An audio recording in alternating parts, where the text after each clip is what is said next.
Marinus de Witt lived in a quiet village, the kind of place where everyone knew everyone else's business, or at least, they thought they did. Marinus was a physicist, someone who studied the secrets of the universe. To the villagers, he was a mystery.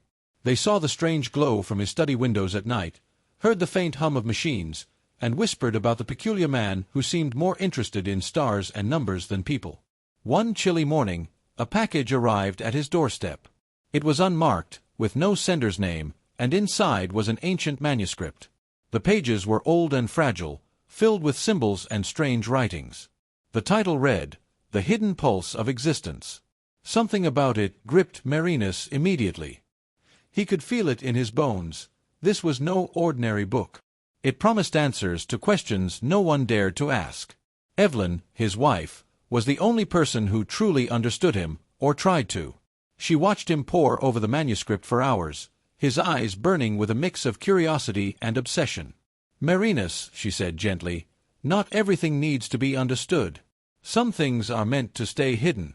But he wasn't listening. Each page of the manuscript seemed to speak to him, guiding him toward something extraordinary or dangerous. As he dove deeper, strange things began to happen. The lights in their home flickered, even though the wiring was fine. Doors creaked open on their own. Evelyn swore she heard whispers in the stillness of the night, soft but chilling, like voices from another world. Then came the party. It was supposed to be a cheerful gathering of friends and colleagues, but halfway through the evening, a man appeared, a man no one had invited. He was tall and dressed in black, his presence as unsettling as a shadow in the corner of your eye. He approached Marinus with a calm that felt unnatural and said only one thing, "You're reaching for something that doesn't belong to you."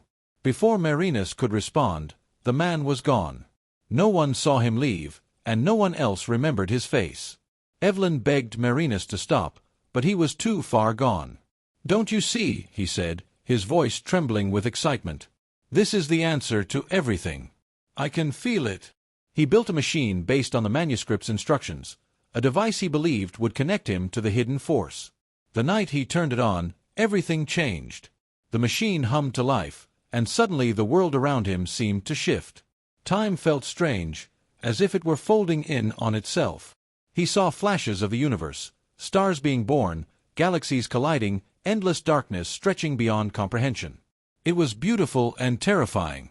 But the force wasn't just something to observe. It pushed back.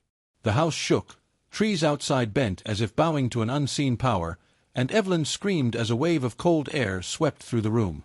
"Stop it," she cried. "You don't know what you're doing." In that moment, Evelyn revealed a secret she had kept hidden for years. Her family had long known about the force Marinus was chasing. They believed it wasn't meant to be studied or controlled, only respected.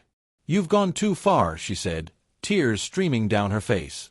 "And now it's too late." She was right. The force had seen him, and it wasn't going to let him go. One by one, everything he loved was taken from him. Evelyn disappeared without a trace, as if she had been erased from existence. Their beautiful home was destroyed in a flood no one could explain. Marinus was left wandering the countryside, a broken man. In the end, he was just a shadow of the man he had been. People would see him standing under the stars, muttering words no one understood. To touch the hidden force is to touch eternity. Some thought he had gone mad. Others believed he had seen something no one else ever could. The truth.